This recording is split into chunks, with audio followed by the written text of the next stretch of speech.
Bom, boa tarde a todos os que estão presentes aqui nessa nossa reunião, que é promovida pelo Núcleo de Psicanálise de Marília e Região. Nós fazemos a programação da Comissão de Cultura. Eu sou o coordenador, atualmente, dessa comissão, e vamos ter a presença do Davi Levinsky e do Isidoro Wittgenstein. Não sei se falei certo o sobrenome, Isidoro.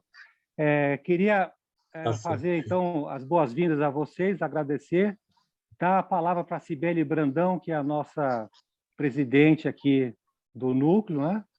Foi até reeleita hoje na nossa Assembleia do Núcleo, né? Parabéns. E depois a Silvia Ock, que é a nossa colega da comissão, também vai fazer as apresentações do Davi e do Isidoro. E tem um aviso que é da Aline, que é da editora Blucher, que ela vai colocar no chat, e vocês podem abrir o chat aí para ler. Ela vai colocar uma promoção que a editora está fazendo para quem estiver presente na reunião, vai ter desconto de 30% comprando pelo site da editora Blucher, acessando por um cupom que ela vai colocar pelo chat, tá bom? Então, essa é uma promoção. Agradecemos muito a Aline e a editora por essa oferta. Então, Cibele, com você. Obrigado. Obrigada, Luiz Fernando. Boa tarde a todos. Um prazer muito grande a gente se reunir aqui hoje. Eu quero dar as boas-vindas ao Isidoro e ao Davi. E gostaria de falar, assim, a importância que eu acho que tem uma reunião como essa, né? Eu tive a oportunidade, há uns poucos meses atrás, de conversar um pouco com o Davi.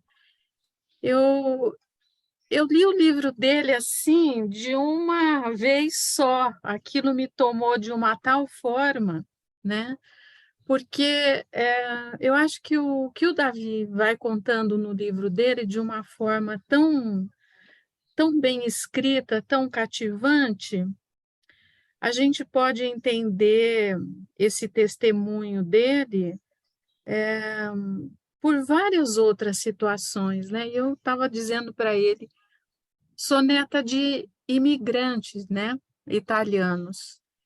E a gente tem, sim, uma emoção que ela pode passar despercebida há muito tempo, às vezes nem chega tão perto, mas quando você se dedica a olhar para isso, você percebe a vastidão que tem dentro de cada pessoa, o que essa saga significa, né?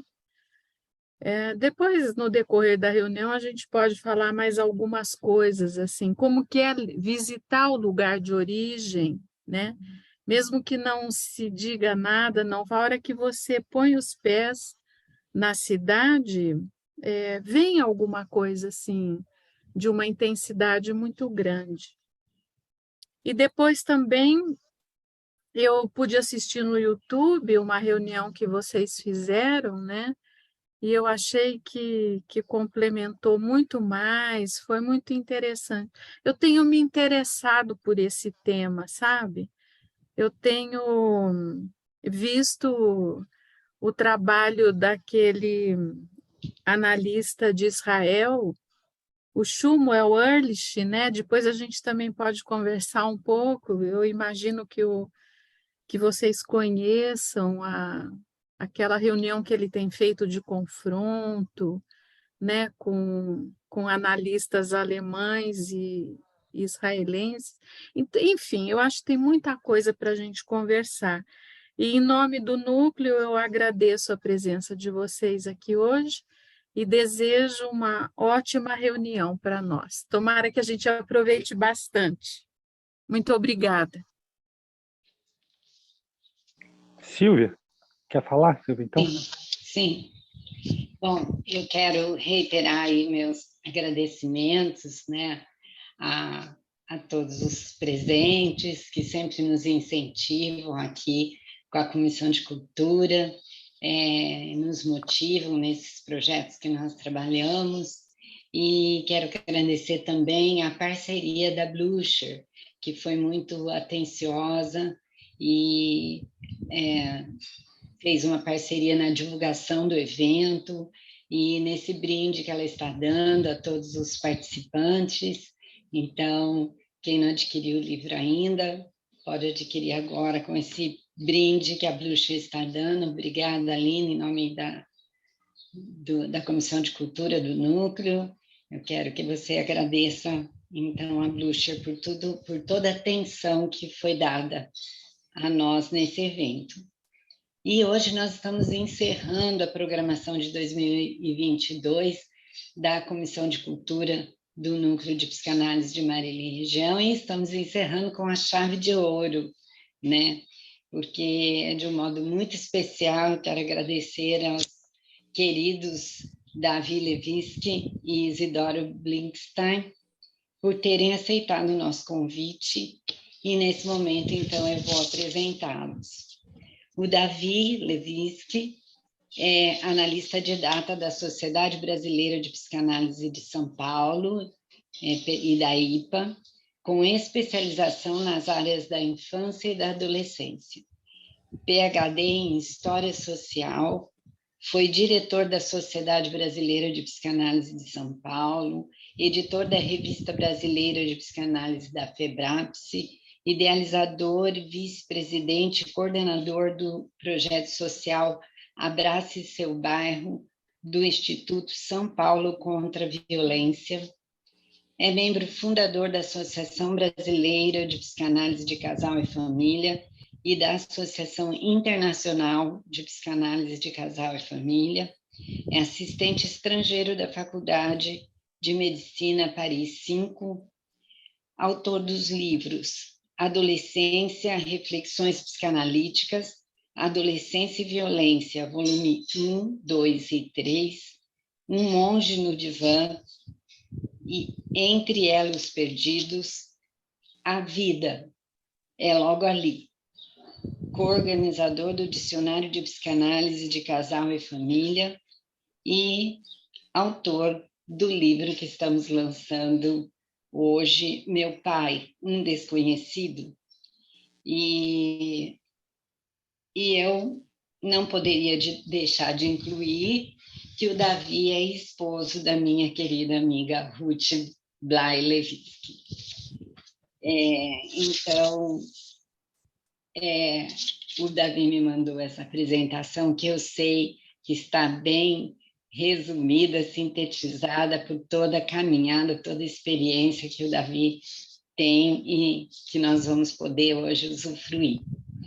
E hoje nós estamos duplamente presenteados, porque além de estarmos com o autor do livro, nós estamos com quem escreveu o prefácio. Eu disse a ele, eu fiquei encantada com o prefácio do Isidoro Blinkstein, que é professor titular de Linguística e Semiótica na USP, professor adjunto de Comunicação Corporativa na FGV, e tem um livro publicado, Semiótica e Totalitarismo, da editora Contexto. Nesse livro, ele demonstra como se deu a construção do Estado nazista através do discurso. Auschwitz, antes das pedras, foi construído com palavras. Impressionante. E eu também não poderia deixar de citar que o Isidoro é esposo da minha querida Esther Blinkstein, uma amiga querida. Então, hoje nós estamos aqui para conhecer mais profundamente duas pessoas que só pela apresentação a gente vê que são dois grandes e dedicados profissionais que não param nunca de enriquecer suas experiências, e cada vez que quando a gente vai conversando com eles, a gente fica com vontade de não parar mais pela riqueza que eles compartilham conosco, e pela humildade e generosidade deles, quando eles compartilham esse saber conosco, né? Quando nós abrimos o livro do Davi, lemos: Em gratidão aos meus pais, Anete e Emanuel, que me alimentaram com amor, dedicação, sabedoria, ética e capacidade de lutar pela vida. Essa frase do Davi dispensa qualquer outra apresentação, não é? Que belo, que raro. E em seguida, o Davi escreve 4 páginas de agradecimentos que são interessantíssimas de ler, pois nós vamos compreendendo o trabalho dispendioso e minucioso e persistente que o Davi realizou para chegar nesse livro. E depois vem o prefácio do nosso ilustre Isidoro. Que banho de cultura, que dedicação peculiar. Temos ali uma aula. Que presente, né, Davi, um prefácio desses. Numa parte ele escreve: ao começar a abrir os arquivos inconscientes, Davi constata a predominância do silêncio no relacionamento com os pais. O silêncio. Eis aí uma questão fundamental. Em toda a literatura judaica de memórias sobre o período pré-holocausto e posteriormente sobre o holocausto, verificamos referências ao silêncio das vítimas, a respeito de violências, humilhações, agressões, ofensas, invasões que sofreram caladas. Por que o silêncio? Atrás dessas ameaças todas, havia inevitavelmente o sentimento do medo. O medo, tão agudamente descrito por Carlos Drummond de Andrade, e por aí vai. É só para deixar um gostinho para vocês desejarem ler esse prefácio. Que riqueza de prefácio! E hoje nós temos ele aqui conosco. Que prazer, Isidoro. Davi, o nosso autor, por sua vez, começa o primeiro capítulo assim: chorei diante dos quadros de Marc Chagall, enquanto visitava a exposição Entre Guerra e Paz no Museu de Luxemburgo. Na verdade, dá vontade de continuar essa leitura aqui para vocês. É isso que a gente sente o tempo todo, como a Cibele falou. É um livro que a gente lê de uma vez só e a gente não quer parar. Então, Davi e Isidoro, é uma honra, é um presente tê-los aqui conosco. Estamos muito felizes e queremos muito ouvi-los. A palavra está com vocês. Obrigada. Bom, Quer falar, Isidoro? não, por favor. Fique à vontade. Você fez o prefácio, você é o primeiro, não? Prefácio é o primeiro. Mas acho que nós combinamos essa sequência. Vamos começar ouvindo o escritor, o autor dos livros. Tá bom, eu agradeço a tua gentileza. Antes de fazer os agradecimentos, eu vou dizer que eu fiquei apaixonado pela Sílvia, né? Depois de tudo que ela está falando da gente, a gente só pode ficar apaixonado por ela, né? Bom, eu queria agradecer a Cibele, a Sílvia, o Luiz Fernando, né? Ao Departamento Cultural do Núcleo de Marília, do Núcleo de Psicanálise de Marília e região, por estarem me convidando novamente para falar. Me sinto em casa, tantos amigos que tenho no núcleo e pessoas de fora do núcleo que estão presentes, estou vendo aqui, acompanhando os nomes, o que me dá muita emoção e responsabilidade naquilo que eu vou comentar.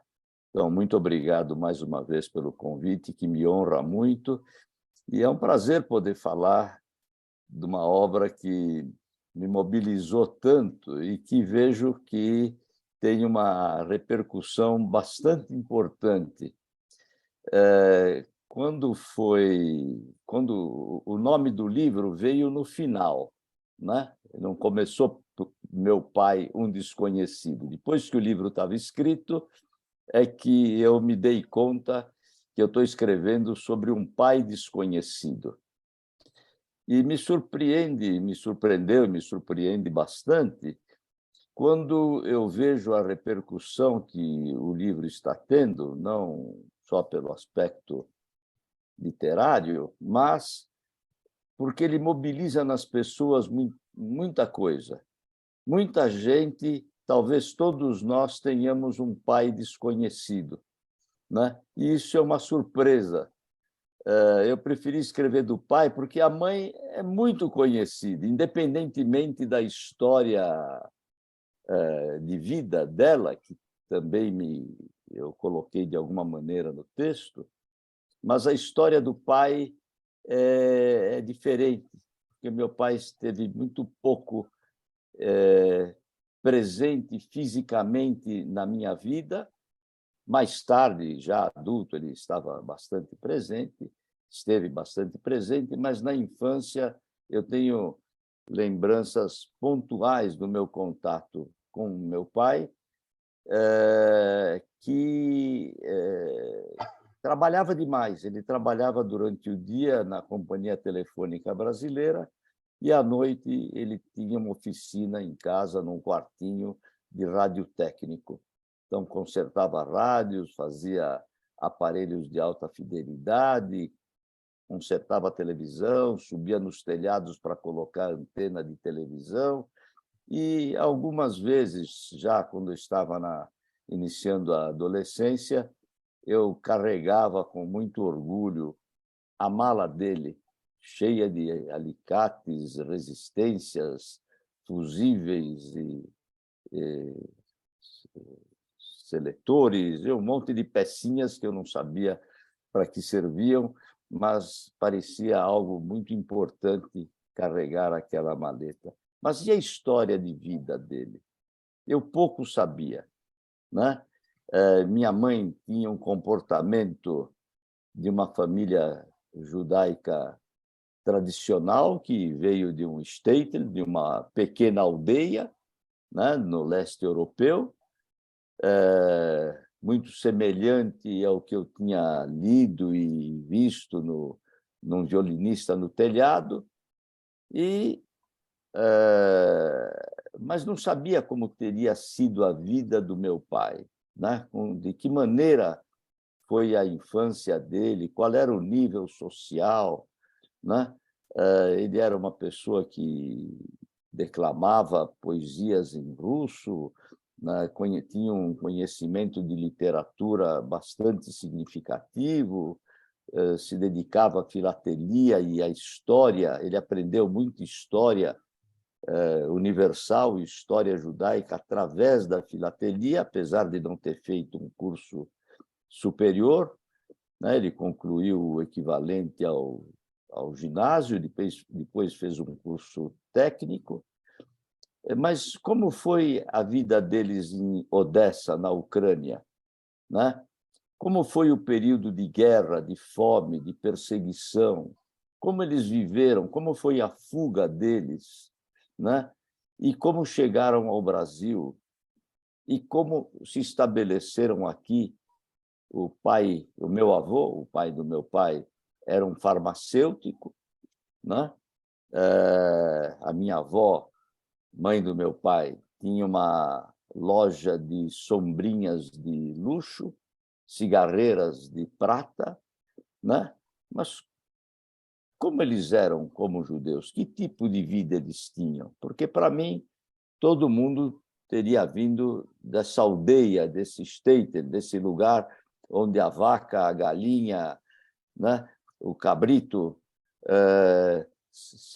circulavam ao redor da casa ou dentro da casa, nessa pequena aldeia onde eles moravam, numa cidadezinha. Minha mãe vivia numa cidadezinha chamada Yedenitz, ou Yedenitsa, e meu pai vivia em Odessa, né? Como era Odessa? Eu tinha alguma noção de que era um porto, mas como é que era a intimidade desta vida? Porque meu pai não tinha conhecimento de judaísmo. Ele não teve uma educação nem judaica, nem religiosa, né? Ele era um homem universalista, vamos dizer assim, né? Que imaginava que a humanidade pudesse ser mais integrada, né? Era um homem do bem, né? Não brigava, preferia engolir a sua raiva do que explodir. E tudo isso me surpreendia bastante e me deixava bastante curioso, porque eu não me sentia nem o judeu como eu via a família da minha mãe, e nem me sentia o judeu que meu pai dizia ser, mas que eu não conseguia perceber que tipo de judeu ele era. E, por outro lado, se meus pais se sentiam profundamente agradecidos ao Brasil pela maneira como eles foram recebidos e acolhidos, né? Conseguiram trabalhar, conseguiram comer, conseguiram dar escola para os filhos, com muito sacrifício, porque eles vieram com uma mão na frente e outra atrás, não tinham recursos, e conseguiram se estabelecer e vencer na vida, né?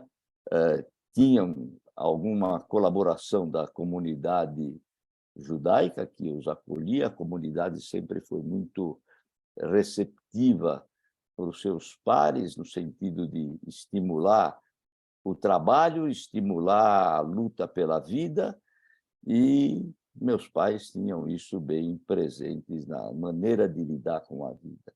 Mas eu sentia que haviam lacunas, vazios, e eu fui uma criança que vivi angústias profundas. Me lembro em torno dos 8, 9 anos, talvez antes, 7 anos, eu tinha pavores, né? Era sonâmbulo. Eu era um caso clínico digno de nota, né? E fico surpreso se eu cheguei aonde cheguei, graças às análises que fiz e à descoberta de que eu poderia viver a vida de uma outra maneira. Mas de onde vinham esses medos, né?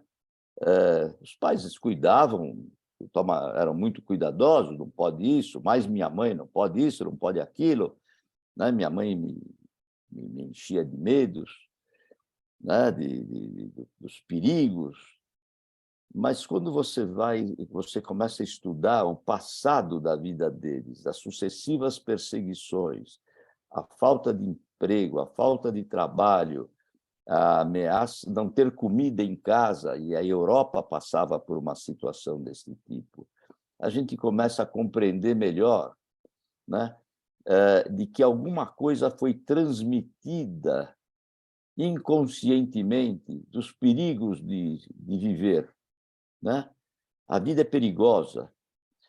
E depois teve o início da Segunda Guerra Mundial, eles chegaram no Brasil na década de 20, né? Tudo caminhava bem, mas na época de 31, 32, na década de 30, a situação do mundo mudou muito, a situação na Europa, após a Revolução Russa, e eles saíram no início da Revolução Russa, a violência na Europa Central aumentou muitíssimo, e eles trouxeram na bagagem, é minha interpretação, meus analistas não faziam esta correlação com o passado, com as memórias encriptadas, com as questões transgeracionais, né? Que, na medida em que você estuda a psicanálise, você descreve os vários tipos de memórias, inclusive essas memórias encriptadas que, em alguma geração, por diferentes razões e vínculos, né, emergem, vêm à consciência como forma de sintoma e um medo inominável, né? A gente ouve angústia catastrófica. Eu diria que, na infância, eu tinha um quadro de angústia catastrófica, mas ela tem uma história, ela não vem do nada, ela vem de algo que se transmite, acredito eu, através das relações, dos vínculos estabelecidos, e isto não tem nome, vive-se o medo. Eu imagino que quando começou a Segunda Guerra Mundial, quando se começou a ter notícias sobre o Holocausto, os campos de concentração, famílias dizimadas, né, que viajavam e entravam no trem e não sabiam para onde iam, famílias que eram separadas na hora de irem para o campo, e outras famílias que, por questões que a gente não sabe explicar como, conseguiram sobreviver. E outros que fugiram antes da catástrofe, né? É uma questão que eu sempre me perguntei, qual é o momento do turnover, né? E devo dizer que agora, com a situação brasileira, essas questões do momento, da política atual, com o aumento do antissemitismo nas escolas, nas faculdades, né, com o aumento dos nazistas, dos neofascistas, este governo que está terminando, que tem uma visão extremamente radical e de direita, né? Tudo isso me assusta, né? Me deixa apreensivo, talvez em função da bagagem que eu trago, daquilo que me foi involuntariamente transmitido pelos pais de geração, que vem de geração em geração. Eu tento descrever isto no livro. Acho que eu estou falando muito, não sei, Luiz. Posso... Tá bom. Continue. Eu vou fazer uma síntese aqui para... Pode sim, Davi. Tem mais uns 7, 8 minutos por aí. Tá Tudo bom. bem, vai ficar dentro do seu tempo de... Tá bem. Então, veja, diante deste quadro que eu estou descrevendo e na tentativa de entender onde estava o meu pai, se vocês virem a capa do livro, vocês vão ver que tem, não sei se dá para ver, espera. Aqui tem um menino querendo Dá para ver. alcançar o pai, né? O menino querendo alcançar o pai. Essa escadaria que vocês estão vendo e que o Isidoro está mostrando é a escadaria da cidade de Odessa. Quem assistiu o filme Encoraçado Potemkin, né? Pochomkin, em russo, Pochomkin, né? Um filme feito em 1925 pelo Eisenstein, que retrata uma manifestação em Odessa, uma manifestação feita pelo exército do Tsar, né? Do Nicolau II, né? E foi nessa escadaria, em 1905, meu pai nasceu em 1908, e saiu da Ucrânia, saiu de Odessa em 1919. Foi chegar no Brasil em 1923. Bom, tudo isso eu tento narrar, tomando por iniciativa a emoção que senti numa exposição do Chagall, né? Como a Sílvia muito bem retratou, essa exposição Guerra e Paz mobilizou em mim um momento de muita sensibilidade diante de um quadro em que um casal, a noiva e o noivo, atravessam o teto de um casebre de madeira, ela segurando um buquê, um cabrito flutuando, e aquela figura, por alguma razão inexplicável, me mobilizou profunda emoção, e eu daí é como se fosse um start para começar a desenvolver o livro e dar uma coerência à história. Eu fui estudar a vida do Chagall, por coincidência entrei na livraria, me surpreendeu, é como se o Chagall estivesse me esperando. Tinha uma coluna de livros em francês, Ma Vie, escrito pelo Chagall, Marc Chagall.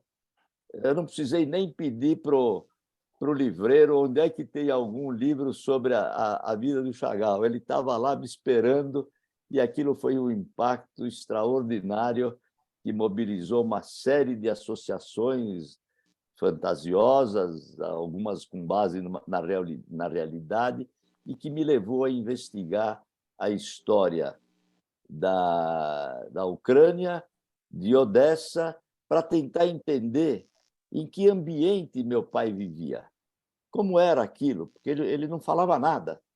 Se a gente perguntasse para ele como é que foi a vida dele, ele não queria falar, né? Ele tinha um movimento com a mão típico do leste europeu, não me enche, não me chateia, né?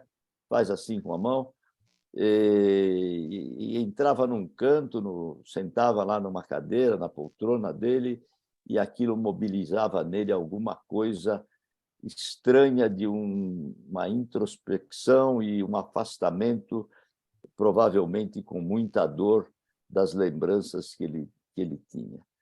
Bom, e daí eu desenvolvo o livro que eu espero que vocês leiam, né? E depois vão poder verificar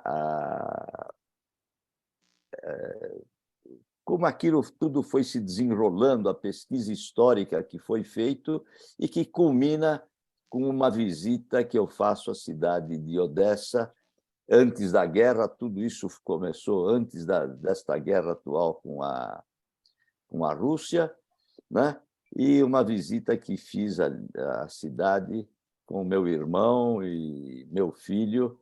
É uma visita misógina, só homens, né? As mulheres não foram, e de muita emoção. Está tudo lá no livro, contado com muita sinceridade e com muita transparência. Só para concluir, eu digo que, do ponto de vista psicanalítico, escrever este livro na primeira pessoa, né, foi um grande desafio que começou por muito sofrimento, né, medos.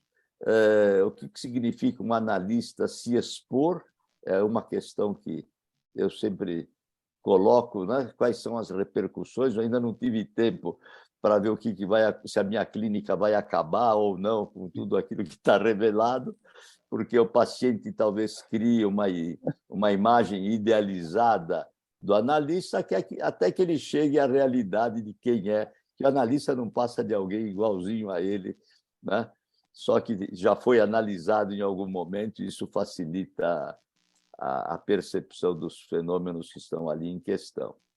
Mas é um processo você poder se colocar na primeira pessoa e se apresentar. É um desafio. Talvez eu levei mais tempo e foi mais sofrido vencer as minhas resistências de poder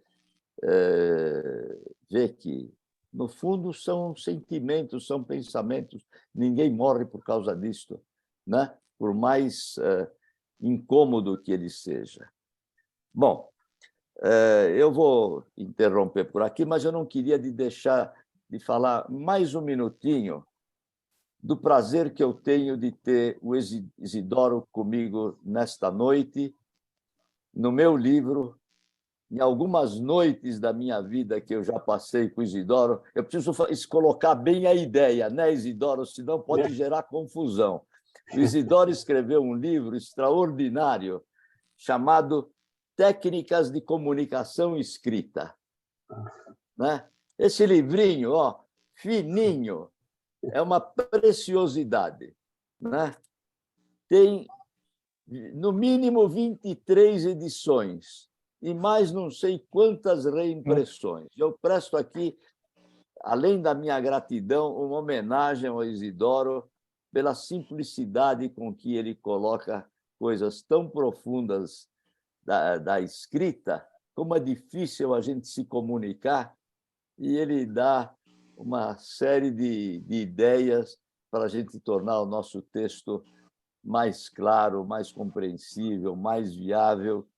E aquilo que não ficar claro, viável, a gente tem sempre a chance do diálogo para tentar esclarecer. Então, minha gratidão. E uma coisa, o Isidoro e eu, nós estamos nos candidatando a sermos os sucessores do Chitãozinho e Chororó, a dupla caipira que está andando por aí divulgando as nossas ideias, né, Isidoro? Isso mesmo. Cada vez nós estamos mais afinados nessa toada, né? Eu acho que é a mineirice do Isidoro, que eu fiquei. Tudo isso eu descobri depois. A gente estuda história e psicanálise nada mais é do que descobrir a história e tornar a história inconsciente mais consciente, né? O Isidoro é de como é o nome? Araguari. E nessa brincadeira descobrimos que ele e o Sérgio Quede eram amigos de infância. Então essa toada vai longe, hein? Isidoro, deixo o público aqui minha gratidão a você, hein? Muito obrigado, gente. Muito obrigado. Isidoro, com você. Então, a dupla é Chitãozinho e Chororó. Eu não sei se eu sou o Chororó, mas talvez eu vou assumir o papel da dupla, né? Bom, antes de tudo, muito obrigado, Davi, pelas palavras tão emocionantes. E devo dizer que, vindo de você, isso tem um significado todo especial, porque vivemos uma situação em conjunto, né? Compor o prefácio depois de ler o livro. Então, isso foi realmente um momento muito significativo na nossa vida universitária, profissional e pessoal também. Eu também gostaria de agradecer por esse convite tão honroso da Comissão de Cultura do Núcleo de Psicanálise de Marília, e, mais especificamente, então, agradecendo ao Luiz Fernando, a Cibele, que ela foi eleita, não agora? Cibele? Não.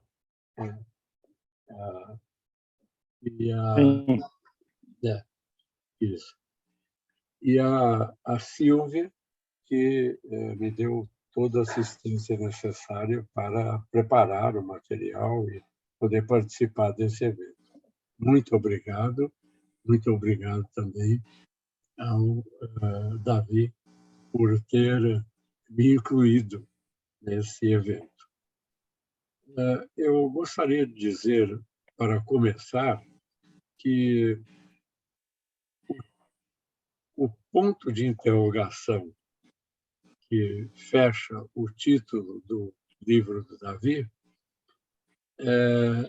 ele, após uma leitura mais demorada, nós poderíamos nos perguntar: será mesmo desconhecido? Será que a personagem do pai é desconhecida? Do ponto de vista da semiologia, da semiótica, que é a ciência que estuda os vários níveis de significado dos signos, eu diria que este sinal de pontuação, ao longo da leitura do livro do Davi, esse sinal de pontuação adquire múltiplas conotações ao longo do texto do Davi. E isso aparece a todo momento. Portanto, não é aquilo que a gente chamaria um signo fechado, mas é um signo aberto, porque ele carrega muitos significados. E acho que é exatamente por isso que a leitura do livro do Davi, Meu Pai, um Desconhecido, deixou-me ao mesmo tempo perturbado e fascinado, porque eu considerei, a tal ponto que eu considerei muito oportuno recomendar a quem vai ler o livro que se prepare para essa vertiginosa aventura ao longo de uma narrativa que eu considerei uma narrativa habilmente alinhavada pelo Davi. E isso já se evidencia nas primeiras linhas do texto, quando Davi diz: chorei diante de um dos quadros de Marc Chagall enquanto visitava a exposição Entre Guerra e Paz no Museu de Luxemburgo. Esse breve desabafo de Davi, quase lacônico, carrega, no entanto, um significado fundamental para entender não só a sua reação emocional, mas também os desdobramentos de seu contato com a pintura, as pinturas, né? E a autobiografia de Chagall, Ma Vie, como você lembrou, Minha Vida. Com efeito, nós sabemos que o estilo de Chagall nada tem a ver com a pintura figurativista, que busca representar mimeticamente a realidade. A linguagem pictórica de Chagall procurava penetrar no universo inexprimível do inconsciente, lá onde residem os sonhos. E é com essa linguagem que os surrealistas se empenhavam em retratar um mundo onírico, delirante, caótico, fascinante, assustador, tal como Davi o descreve ao comentar o quadro que Chagall apresenta, em que Chagall apresenta um casamento judaico num shtetl, né, na cidadezinha, no povoado. Shtetl, então, desculpem o comentário, mas é sempre uma informação, é um termo da língua, ou seria do dialeto Yiddish, que, na verdade, é o alemão antigo, que era falado e é falado ainda pelos judeus de origem europeia, em confronto com os Ashkenazi, que são judeus de formação e origem oriental, até espanhola, por assim dizer. Bom, nesse quadro, então, o que nós vemos? Não é necessário repetir, Davi já descreveu o quadro, né, do casal que atravessa a telinha de uma casa em direção aos céus, né, a noivo de terno preto e a noiva de vestido branco, segurando um buquê e em meio a cabras, objetos flutuantes, suspensos no ar. Bom, nesse cenário tipicamente surrealista, as pessoas, os animais, os objetos desafiam as leis da natureza, flutuando e irradiando alegria pelo espaço. Uma das funções da arte surrealista é justamente subverter a ordem considerada natural, para despertar e regenerar o poder do olhar humano. Isso é uma recomendação de um outro surrealista, que é o René Magritte. René Magritte, do famoso quadro Isto Continua Não Sendo um Cachimbo, embora o quadro apresentasse um cachimbo. Então, René Magritte diz que é preciso regenerar o poder do olhar humano e aprender a ver as coisas de outro modo. Pois bem, como bom surrealista, Chagall procurava levar aos judeus de seu mundo, esses povoados, cidadezinhas, uma percepção animada, colorida e até mesmo eufórica da vida, a fim de que pudessem contrapor-se e suportar a dura realidade em que viviam. Conforme a narrativa de Davi, inspirado em Minha Vida, de Chagall, antes mesmo do advento do nazismo e, portanto, do Holocausto, os judeus já eram massacrados por uma vida duríssima, marcada pela pobreza, pelo feroz antissemitismo, pelos pogromos, esses violentos ataques periódicos ordenados pelo Nicolau II, né, o imperador da Rússia. Então, e ainda a ameaça de expulsão das terras em que as famílias judaicas foram autorizadas, ou melhor, toleradas, né, como eram toleradas até um determinado momento no caso, o czar Nicolau II. É preciso lembrar, portanto, que nem sempre Chagall manifestou uma percepção colorida e eufórica, pois, diante da brutalidade das guerras e dos massacres, ele utilizou a linguagem surrealista para denunciar os crimes e a desumanidade praticada contra pessoas pacíficas e indefesas. É o que podemos verificar no quadro A Crucifixão Branca, de 1938, em que, sobre uma população de camponeses, rabinos, mulheres, crianças em pânico, fugindo de um tenebroso ataque do opressor, pairava a figura de Cristo sofridamente crucificado. Intensamente motivado e inspirado, então, pela arte e a autobiografia de Chagall, Davi vai pouco a pouco penetrando, não sem resistência, nas esferas do inconsciente e tomando contato com o seu passado presente. Ao começar, essa é uma expressão que me pareceu muito feliz do Davi, porque era a aparente contradição, mas era o passado presente. Ao começar a abrir os arquivos inconscientes, Davi constata a predominância do silêncio no relacionamento com os pais. Então, volto aqui, eu vou falar do silêncio. Eles pouco falavam do passado, menos ainda de suas infâncias. Eu também não perguntava, é a fala de Davi. A partir dessa descoberta, Davi passa a desenvolver a atividade típica de um semioticista, a saber, ele começa a realizar um trabalho de descoberta dos conteúdos do inconsciente, como procede um detetive. E aí vale a pena lembrar que, desculpem a digressão, mas o termo detetive decorre de uma raiz latina que é tec.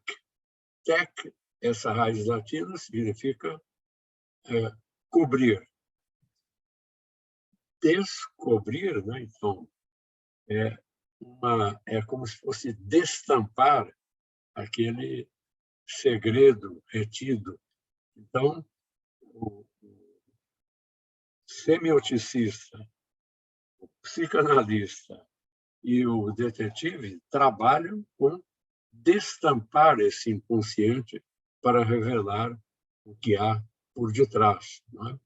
Então, é essa raiz tec, apenas por curiosidade, que está presente na palavra tégula, em latim, que significava telha. Então, tégula é o que cobre. Destelhar, destampar, é o descobrimento de um pesquisador. Então, essa descoberta é uma operação que exige muito do analista. Né? Então, o autor procura investigar, Davi procura investigar a questão do silêncio. E aí eu nem vou insistir, porque a Sílvia, com muita sensibilidade, mostrou como o silêncio é uma questão fundamental em toda a literatura judaica de memórias. Né? Obrigado a Sílvia, porque já introduziu o tema. Né? as memórias sobre o período pré-Holocausto e, posteriormente, sobre o Holocausto.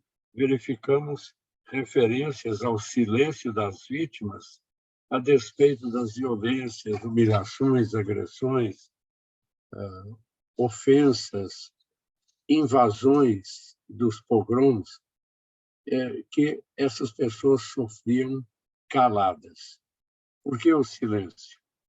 Atrás dessa ameaça toda, havia inevitavelmente o sentimento do medo, alimentado por um ambiente marcado pelo autoritarismo e por uma cultura totalitária.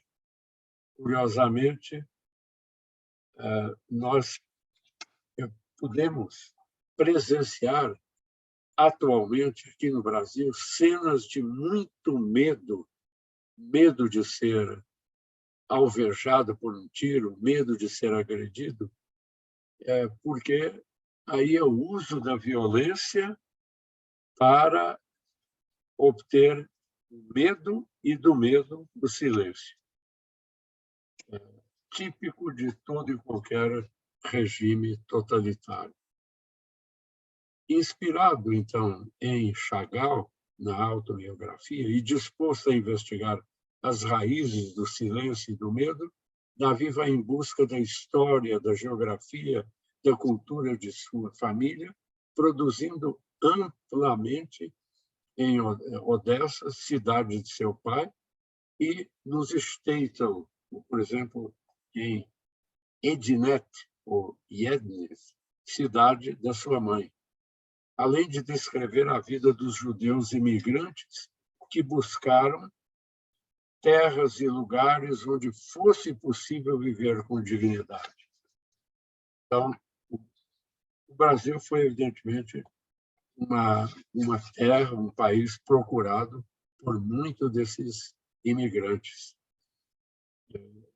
É o caso, devo dizer, também da minha família, do meu pai, da minha mãe, que vieram também de um Shtetl, uma cidadezinha, Britevo, lá na Moldávia. Vieram também para o Brasil. Meu pai veio em 1925. Aí ele conheceu os Ked, o Sérgio Ked, e minha mãe veio em 1932, depois de chamar duramente a atenção do meu pai, que estava demorando a mandar a passagem.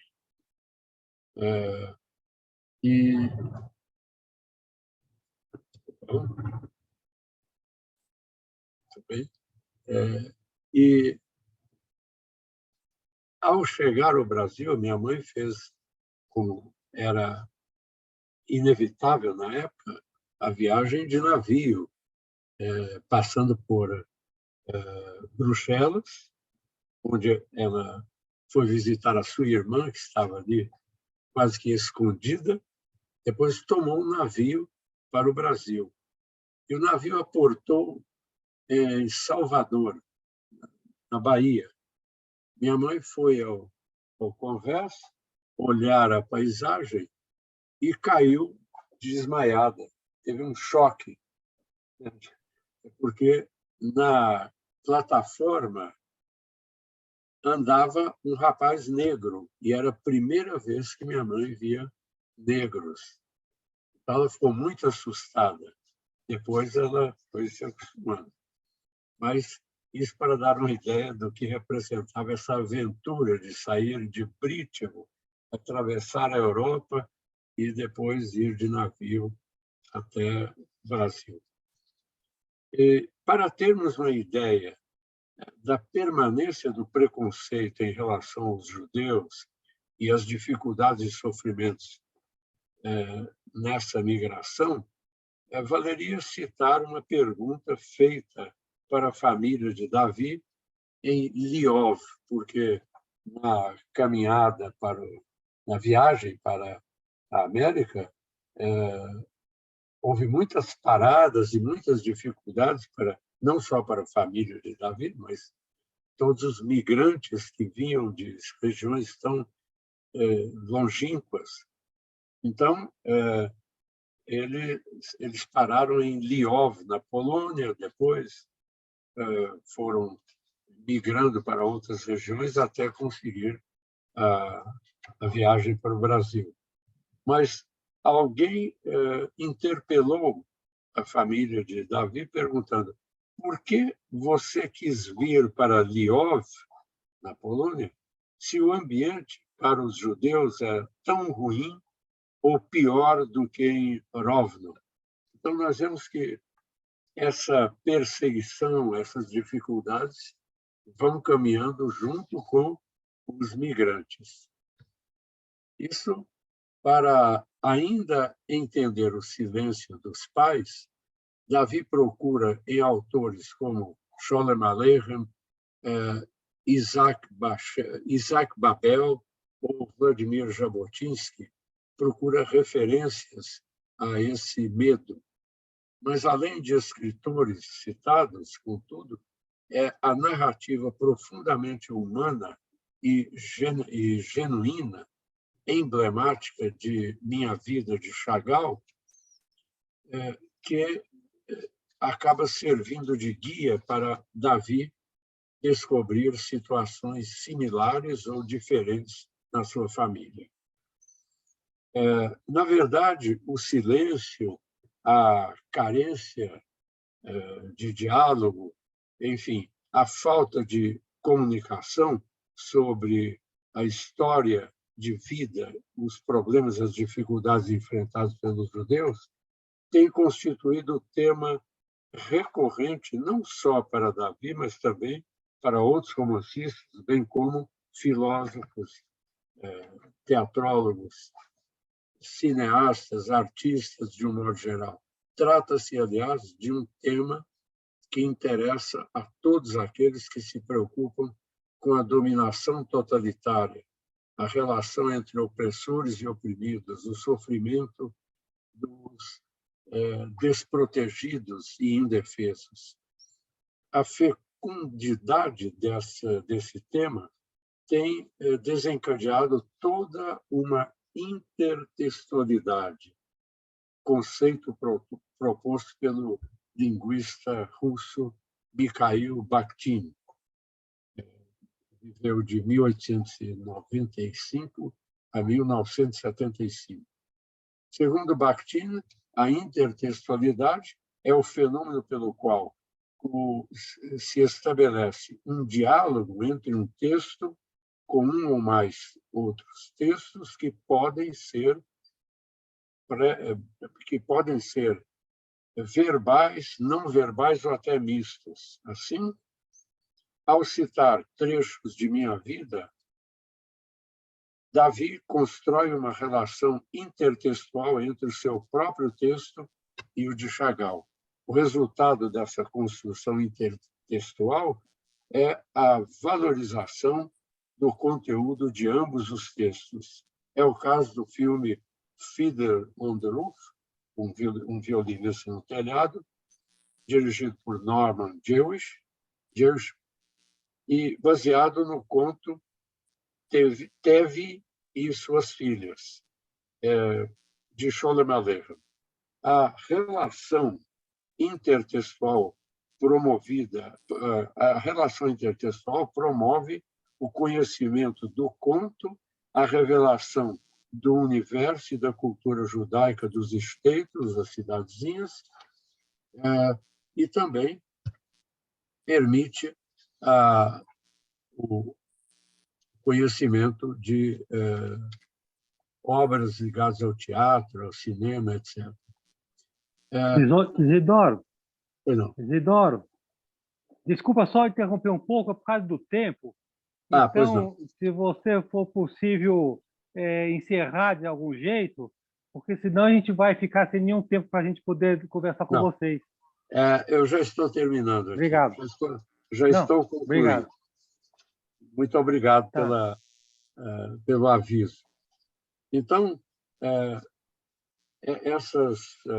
o fato de desenvolver essa chamada intertextualidade é que vai enriquecendo a literatura e, evidentemente, acaba conferindo um significado extremamente importante para a obra de Davi, né?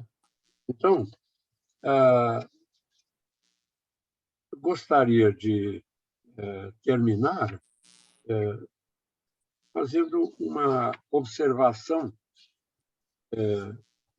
só lembrando de passagem, vocês já mencionaram, o caso do encouraçado Potionki, né, que acaba entrando em intertextualidade com as referências que Davi fez a Odessa, né, o problema da escadaria de Odessa, que gerou uma cena fundamental no filme de Eisenstein, né?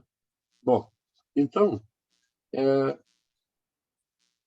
me parece que seria de bom alvitre que nós pudéssemos encerrar dizendo que o Davi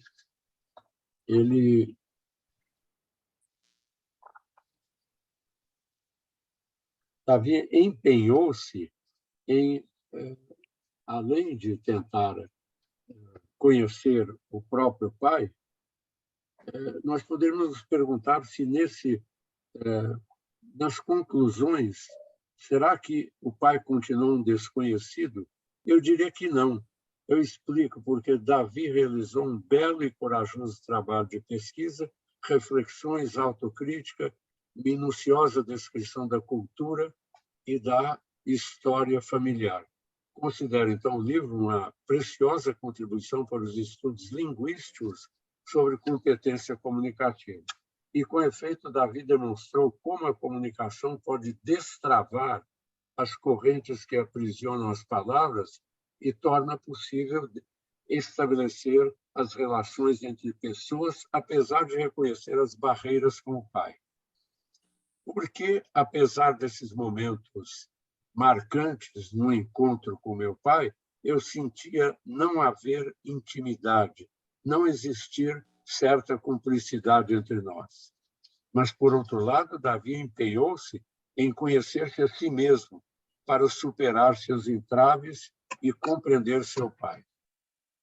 Este é o mérito do autor, empenhar-se no autoconhecimento para superar as limitações e desenvolver um relacionamento eficaz com os outros. Davi conseguiu esse autodomínio por meio do autoconhecimento e, sobretudo, pelo domínio das palavras e pelo domínio do relacionamento também.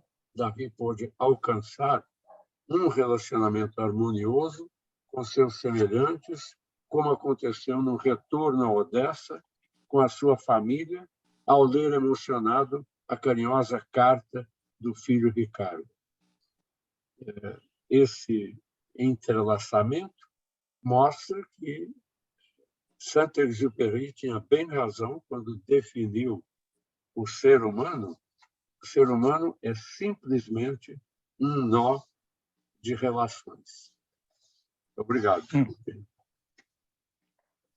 Muito obrigado, Isidoro. Muito obrigado, Davi.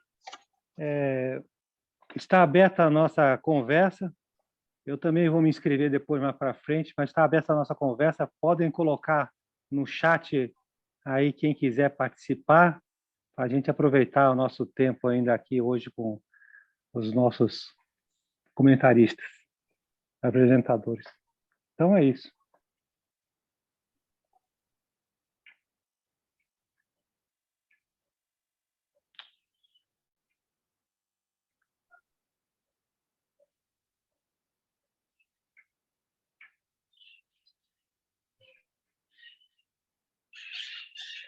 Ó, como não apareceu ninguém, eu vou então já começar aqui, aproveitando que ninguém se inscreveu, duas questões. Uma para o Isidoro.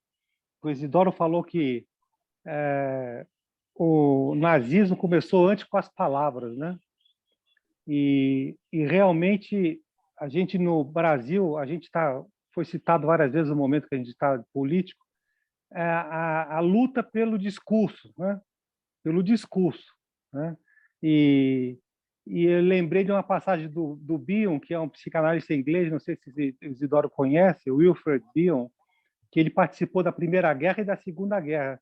E ele disse que uma vez ele escutou um discurso do Hitler pelo rádio, e ele disse que ele não entendia nada de alemão, mas ele ficou muito impressionado com aquilo. Olha o efeito que tem o discurso oral, né, falado, né? Então eu queria que o Isidoro pudesse comentar alguma coisa a respeito do efeito que tem o discurso verbal, como a gente está vendo a luta pelo discurso, né, pela hegemonia de um discurso no próprio Brasil atual. E outra questão que me ocorreu para o Davi, que outro dia a gente estava numa reunião que coincidiu também com a Annelise Capatiti, que o Davi também comentou sobre o livro, e eu fiquei curioso desde aquela reunião, Davi, e agora estou tendo a chance, de você colocou a escadaria de Odessa, e até lembrou que é a cena do filme, né? E o filme, se não estou enganado, é uma sublevação, né? É a inauguração de uma sublevação a um status quo, né? Se não estou enganado. Então, eu queria saber qual a relação que você fez, né, do filme com a sua história, com a sua família, e se também os seus pais saíram da onde eles estavam, né, fugindo da Revolução Russa, é isso? Fugindo da Revolução Russa? Obrigado. Bom, então, posso responder aí a questão do Luiz Fernando, né? Sim. Bem, eu diria a sua pergunta diria, usando a expressão do Machado de Assis, prenhe de questões. Daria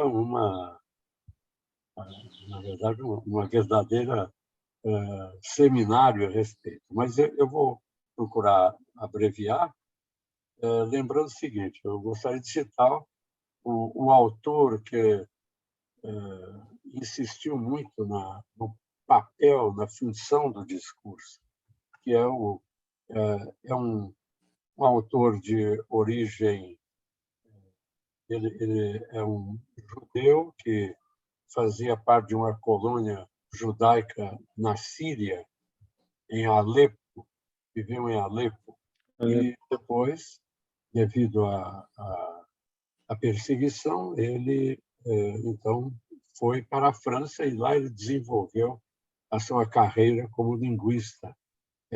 Émile Benveniste. Benveniste acabou marcando a sua presença na linguística francesa porque ele tinha uma visão muito atilada e enxergava bem mais longe que os linguistas ortodoxos na França. Então, ele propôs o seguinte a respeito do discurso. Mais do que informar, a função do discurso é despertar um efeito no ouvinte. Essa colocação foi considerada, os franceses ficaram escandalizados, mas como? Quando eu discurso, eu quero passar um conteúdo. Mais importante do que o conteúdo é o efeito desencadeado no ouvinte. E, às vezes, o discursante, o orador, não está nem preocupado com a validade do seu argumento, que pode ser totalmente falso. O importante é desencadear uma reação positiva para o orador. E nós vemos que quem puder acompanhar a carreira do nosso presidente atual, nós vamos verificar que ele trabalhou muito, não sei se proposital ou não sei se ele conhecia a técnica, não sei se ele era orientado por algum instrutor, mas o fato é que ele sempre atingia o efeito, sempre uma reação do ouvinte. Mesmo que fosse uma besteira que teria sido dita, mas ele não deixaria. Mesmo agora, no momento atual, ao manter-se em silêncio, nós vemos aí uma técnica de gerar um efeito, porque a mídia não para de comentar sobre o silêncio do presidente. Podem ver na televisão, na imprensa, o tempo todo é capaz que ainda agora, no momento, ele compareça à mídia mais do que o próprio presidente eleito. Muitas vezes eu abro o jornal ou vou para a televisão, não tem nada sobre Lula, mas o presidente achou que valeria a pena descalçar os seus pés e andar de uma forma bem livre no Palácio da Alvorada. Isso vai ser a imprensa diz isso da notícia. E como disse a nossa colega da Escola de Comunicações, ela insistia,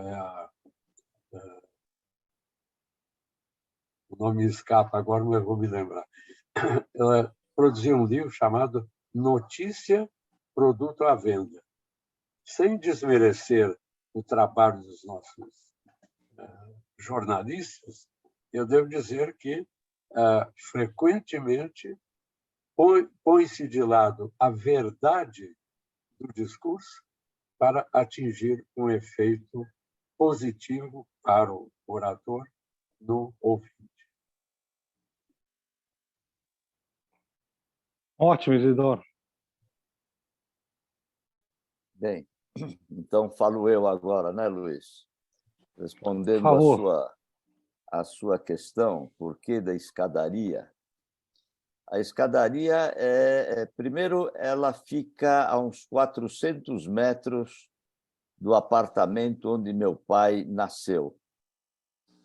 E ela é um emblema da cidade. Essa escadaria, a Odessa é uma cidade cheia de falésias. E a parte alta da cidade, para você alcançar o porto, você precisa... Hoje tem uma série de ruas que chegam ao porto, mas naquela época um dos acessos principais é esta escadaria.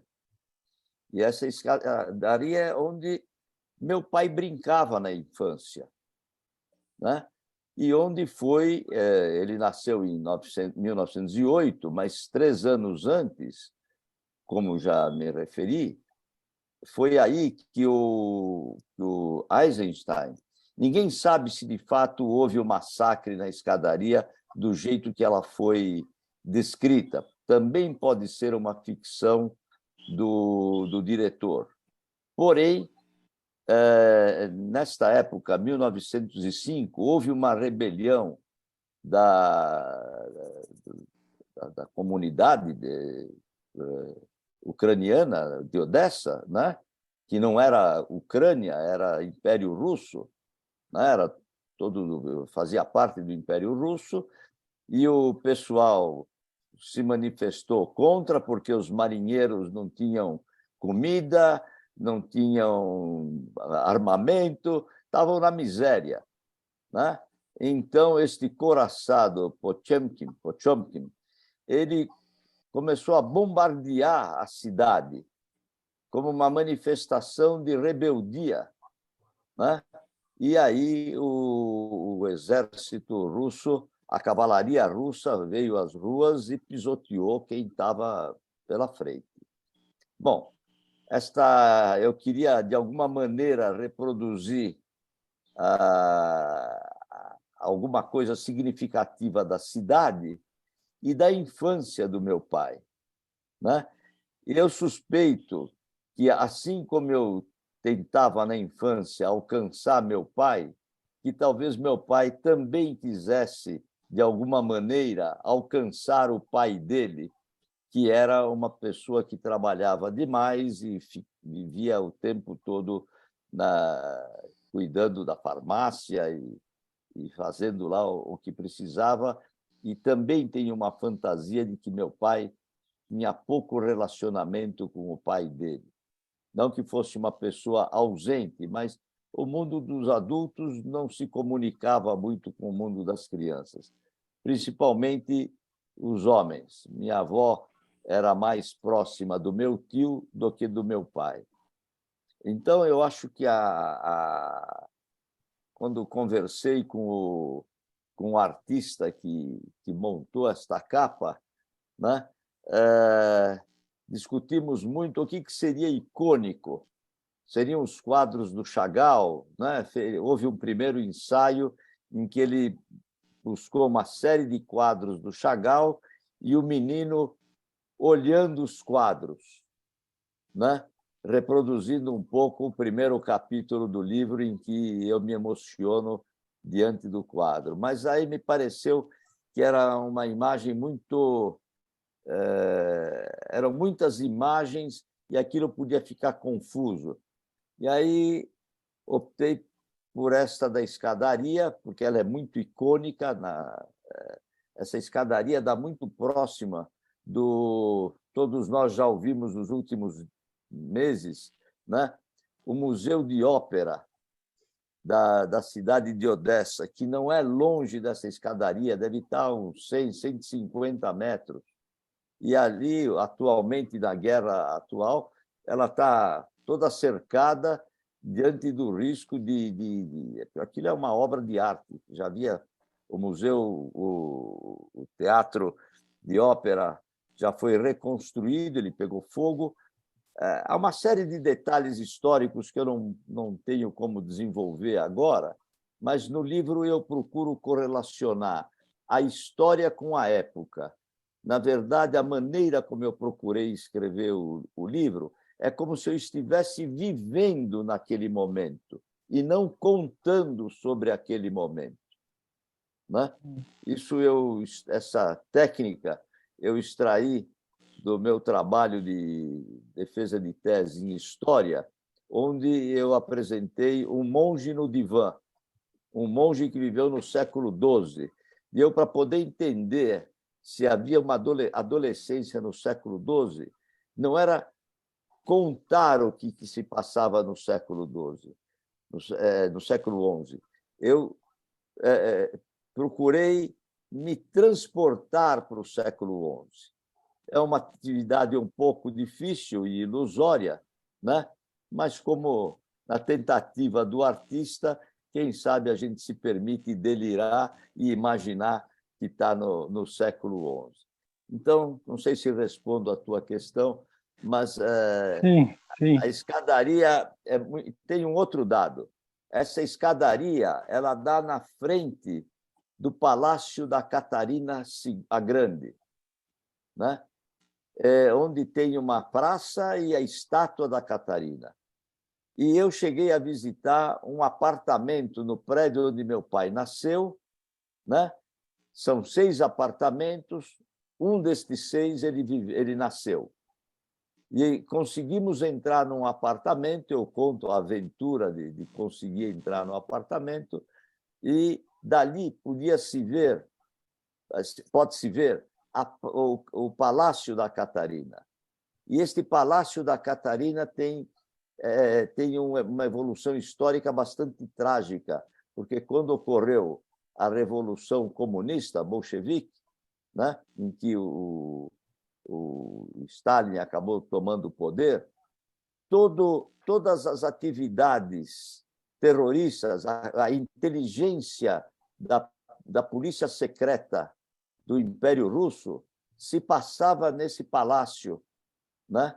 Não posso dizer toda, acho que é um exagero, eu não sei de outras regiões do Império Russo, mas ali, naquela região, era onde, durante a noite, ligavam os motores dos caminhões e havia fuzilamento, coisa que depois se repetiu na Segunda Guerra, depois se repetiu na ditadura brasileira, depois se repetiu na ditadura argentina, Não deixem de ver esse filme, Argentina, 1985. É um marco, né? Onde a metodologia de tortura é a mesma, semelhante ao que o Putin também está fazendo hoje. A personalidade imperialista. Me confirma uma coisa, Davi. No filme O Encouraçado de Potemkin, não tem uma cena de um carrinho de bebê descendo a escada? Sim. Assim, tem um bebê dentro do carrinho e esse carrinho de bebê vai indo, até chegar quase no limite da borda de cair no mar? Isso. Existem dúvidas se, de fato, esse carrinho de bebê existiu, ou se isto foi uma imagem construída pelo diretor, claro, para gerar o impacto que ele queria. É como se faz hoje a fake news, né? Não é, não tá ele conseguiu, né? Ele conseguiu. O que o Isidoro, não sei se na época provavelmente não tinha esse conceito, mas foi uma estratégia, é uma questão, isso não se tem certeza. Mas ele conseguiu, porque o que eu lembro do filme como cenografia é dessa cena. Lembro de bombas, lembro do Encoraçado, mas esta cena deste carrinho de bebê sem controle, né? Porque ele estava na mão de alguém que perdeu o controle dele, e este carrinho descendo essa escadaria imensa, né? Foi muito forte. Ela é marcante. Então, não precisa de palavras para se dizer a intensidade, a profundidade catastrófica que aquele momento representou no filme, né? Como um artifício cinematográfico para poder gerar um impacto diante de uma situação de massacre. Sim. Né? Então, aqui o que importa não é se o massacre foi deste jeito ou de outro jeito. O que importa é que houve massacre. Né? Então, podia-se pensar descendo a escadaria, né? Voltando ao livro. Não, mas é subindo. Por que subindo? Né? É o esforço que representa. Você tem razão, a escadaria é muito longa e a gente chega lá em cima com a língua de fora. Tem até um bondinho, né? Hoje já tem um bondinho, né? O turismo levou a isso, mas eu quis subir a pé. Eu desci e subi a pé porque eu queria sentir o sentimento que alguém poderia ter do sacrifício diário de subir e descer aquela escada. E imaginei, como você está me perguntando, né?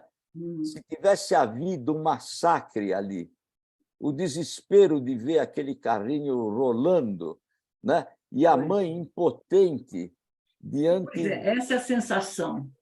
de impotência. Você não é nada nessa hora, né?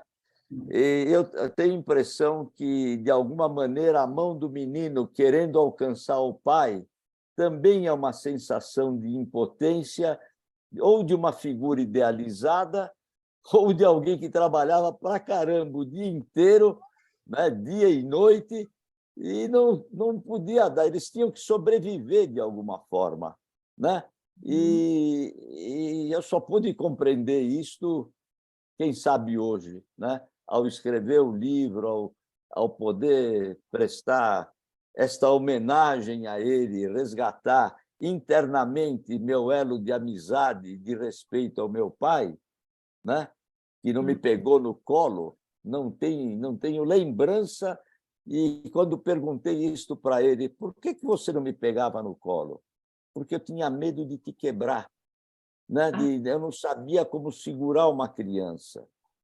Quer dizer, provavelmente é da fantasia dele também, né? Mas eu não tive esse contato corporal, né? E eu descrevo uma cena em que eu tive um quadro suspeito de tuberculose, né? E o pediatra, naquela época, Dr. Pedro Refinetti, que eu me lembro perfeitamente, com o cabelo cortado a escovinha, né? Ele auscultava, colocando o ouvido no meu peito, e eu ficava acariciando o cabelo dele, né? E esta cena, para mim, ela é assim, por que não era o meu pai? Né? Hoje eu posso entender por diversas questões, mas ficou para mim uma interrogação desse distanciamento que eu tento colocar, que o artista captou e colocou na imagem da capa do livro. Talvez a capa do Davi, livro vale mais do que todo o livro, hein? Davi, a gente está com o tempo estourado, mas a Cibele pediu uma parte e o Colucci também pediu para falar. Aí, na primeira pessoa que se inscreveu foi o Colucci. A gente podia aproveitar. Aí, Cibele, quer dar uma parte aí? Colucci em seguida. O Colucci se inscreveu primeiro que eu. Ah, então, Colucci, pode falar, por favor?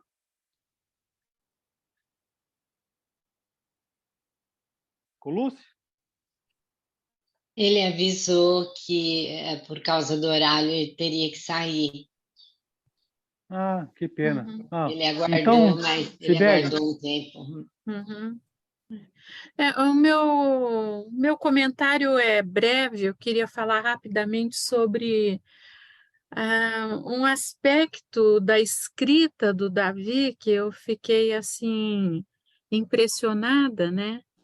Quando ele descreve a fuga, a vinda da família para cá, a gente vai acompanhando de uma forma que parece que estamos vindo junto, né? E isso se liga a uma colocação do Isidoro, que o discurso deve despertar um efeito no ouvinte, né? E foi uma coisa que me chamou muito a atenção, porque seguindo a viagem, a possibilidade de vir para o Brasil, eu fiquei com assim um frio na barriga o tempo todo até eles colocarem os pés aqui. Então eu achei assim muito talentoso mesmo, viu, Davi? Num estilo assim também de Hitchcock, sabe? No suspense, que parece que você vai ser assassinado no chuveiro junto, viu? E achei fantástico. Que bom. Só Bom, isso, é. Sibeli, obrigado pelas tuas palavras. Eu sempre achei que eu seria um escritor de horas vagas, né? Um escritor de falta do que fazer não é bem a expressão, não estaria sendo justo comigo, mas eu escrevo de madrugada, fim de semana, no avião, né? Enfim, não tem muita hora, de preferência de manhã, mas eu não tenho muita disciplina, é na hora vaga. Qual é a hora vaga? Pode ser no banheiro também. Então, me sensibiliza muito se eu conseguir despertar estes sentimentos em você, porque a minha preocupação era de poder ser o mais autêntico que eu pudesse ser, né? Como se eu estivesse me despindo ao estar na cena, né? Eu tentei me imaginar meu pai naquela estação de trem, o trem chegando, o cachorro no meio da linha férrea, né? Ou meu pai na noite de fuga, naquela carroça com mais 30 pessoas, não podia fazer barulho, e ele tendo um acesso de tosse e os cães, os pastores alemães latindo em volta da carroça, o desespero que meu pai deve ter tido e que, de alguma forma, eu captei esse desespero sem saber. Eu não tinha o cão, o pastor alemão, nem o soldado polonês ou russo ali de fuzil ao meu lado, mas alguma coisa disso estava presente dentro de mim e que, em algumas circunstâncias, pode ser que emerja novamente. Eu não sei se tem análise, se a análise apaga isso. Eu acho que ela não apaga, ela transforma numa lembrança nomeada, né? Que eu nem sei se ela tem a ver com a realidade ou não, mas tem a ver com a minha realidade fantasiosa, virtual, né? Talvez o Isidoro possa falar um pouco desse tipo de memória que emerge, né? Ou como diz o Bion, memória-sonho, é uma coisa que vem, que a gente não tem controle de onde vem, como vem, por que vem, mas vem. E eu respeitei isso na hora da escrita, não? Sim. Isidoro quer falar? Foi convidado a falar? Bom, antes eu queria só lembrar do nome da jornalista que escreveu esse livro, que mexeu com a imprensa toda. Eu mencionei a Notícia Produto à Venda, é da Cremilda Medina. Ela é professora na ECA e o seu livro gerou reações favoráveis e algumas desfavoráveis e até violentas de alguns jornalistas que não aceitaram a ideia de que a notícia é produto à venda. Mas o livro deixa bem claro esse conceito de Émile Benveniste sobre a questão de gerar um efeito positivo no ouvinte. Se vocês tiverem um tempinho, Davi e o Isidoro, tem mais uma pessoa inscrita, a Silvia Ock. A gente podia aproveitar a Silvia, se vocês puderem também esticar uns minutinhos. A Silvia, se da minha puder, parte, pode sem participar. problema, estou disponível. Com prazer. Eu também. Então, Silvia, vamos aproveitar e a gente encerra depois da sua participação. Sim, quando eu me inscrevi, achei que ia dar tempo, mas depois está passando, então vou ser bem breve.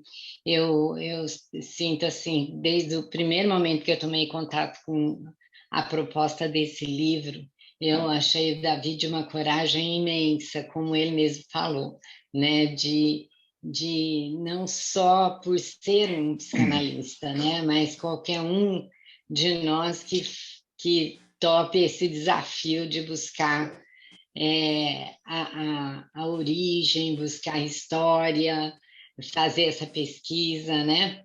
E aí, uma coisa muito importante que eu sinto dessa leitura, que acho que o Isidoro comentou um pouco sobre isso, é que como que a gente vai se identificando, mesmo as histórias sendo tão diferentes, né? E a gente vai vivendo esse processo de relembrar a nossa história com o nosso pai, de também buscar esse pai, né? Os aspectos desconhecidos dele. E o meu pai sempre foi um pai muito próximo, muito afetivo, com muito diálogo, mas também, é interessante, Davi, mas também até quando a gente vai olhar um quadro, apreciar um quadro, a gente precisa tomar distância dele, né? E assim, a gente enxerga o pai muitas vezes do mesmo ângulo, às vezes idealizado, às vezes muito forte, sempre mais do que nós. Por mais que a gente vá elaborando isso, essa proximidade faz a gente enxergar do mesmo modo.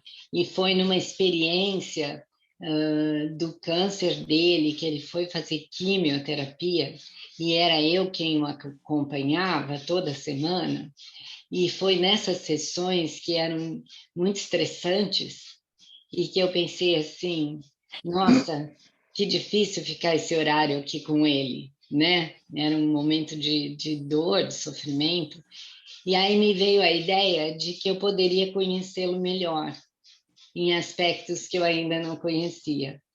E isso foi também uma aventura, porque teve tanta história que ele me contou nessas sessões que eu não sabia, né? Porque eu sabia de muitas histórias dele, mas como aquele homem fortão, né? Sábio, e ele era mesmo. Mas e depois quantas outras histórias? Então, que interessante. muito interessante ler o seu livro. Eu concordo com a Cibele, né? Esse suspense, essa próxima cena que não permite que a gente pare de ler. Tem uma parte que você fala assim: cada momento ultrapassado é sentido como um ganho de vida. E parece que era isso que a gente sentia na hora da leitura, que cada momento ultrapassado era sentido como um ganho de vida. Mas eu queria te contar, né, Davi, que mesmo quem teve um pai muito próximo, também tem um pai desconhecido, né? E essa tarefa tão bonita de buscar conhecê-lo, porque faz muito sentido para a nossa existência. É isso que eu queria comentar. Que bom. Obrigada. Que bom. Olha, Então, antes de passar as palavras finais para Davi e o Isidoro, eu só quero lembrar que a editora colocou de novo o aviso, e talvez teve pessoas que começaram depois, o aviso da editora que tem aí uma promoção para a compra do livro com 30% de desconto usando o cupom que foi colocado aqui no chat. Então, quem chegou atrasado não viu o aviso, que entrou pelo chat, então procura no chat que tem esse aviso, tá? Então, para terminar, Davi e Isidoro querem fazer alguns comentários finais aí? E agradecendo muito vocês, hein? Desde já. quer falar, Isidoro? Falar rapidinho, e a palavra final fica com o autor do livro. Bem, eu gostaria novamente de renovar os meus agradecimentos e, aliás, eu estou verificando aqui, parece que minha esposa está na plateia também. Obrigado pela presença, a Esther Regina. E Teu filho. E gostaria de dizer o seguinte: eu já acho que comentei isso com o Davi, mas ao terminar a leitura do livro, eu fiquei com uma vontade imensa de escrever alguma coisa também sobre a minha experiência com meu pai, minha mãe, a questão de transferir-se de Britivo nós fomos para Araguari, nos confins de Minas Gerais, e depois viemos para São Paulo. Mas uma vontade enorme de escrever. Eu estou rascunhando algumas coisas, talvez até mostre depois para o Davi, mas será preciso um grande esforço para me aproximar um pouco do brilhantismo do seu trabalho. Mas o que o seu trabalho provocou em mim foi a vontade enorme de contar também um pouco as relações familiares. Obrigado. Bom, eu fico feliz de ouvir o que eu estou ouvindo da Cibele, da Sílvia, de outras pessoas que fizeram as suas colocações, da Maria Luísa, né? Muitos amigos que estão presentes aqui, eu não vou declinar o nome de todos, mas... O Sérgio Ked entrou, viu, Davi? O Sérgio Ked, que você citou, né? Seu amigo entrou, mas saiu, ele saiu. O Sérgio Ked, ele está na minha casa, ele entra e sai a qualquer hora, ele deve ter ido comer um pão de queijo, viu? Mas eu queria dizer o seguinte, eu fico feliz de estar despertando nas pessoas esse desejo de ir ao encontro dos pais, principalmente do pai. A mãe, já dentro da psicanálise, a mãe sempre teve o lugar dela garantido, né? Mas o Winnicott trouxe a presença do pai, a importância do pai. E eu, cada vez, descubro a importância que eu tenho perante os meus filhos, coisa que eu não sabia, né? Às vezes, uma simples palavra, sim, pode ser, estou pensando, e que isso acaba tendo um significado muito maior do que a palavra em si diz. Então, além de deixar meus agradecimentos, eu quero dizer o seguinte: nós estamos chegando numa época de fim de ano. Hanukkah para os judeus e Natal para os cristãos. No final, é a festa das luzes, né? Ou a festa da vida, a festa da esperança. Quer dizer, se a gente puder resgatar ou atenuar esses vazios que caminham dentro da gente, isso torna a vida mais iluminada, mais feliz e mais interessante no meio de toda essa bagunça que a gente está vivendo. Então, a gente tem que acender velas ou lâmpadas que iluminem o nosso caminho interior.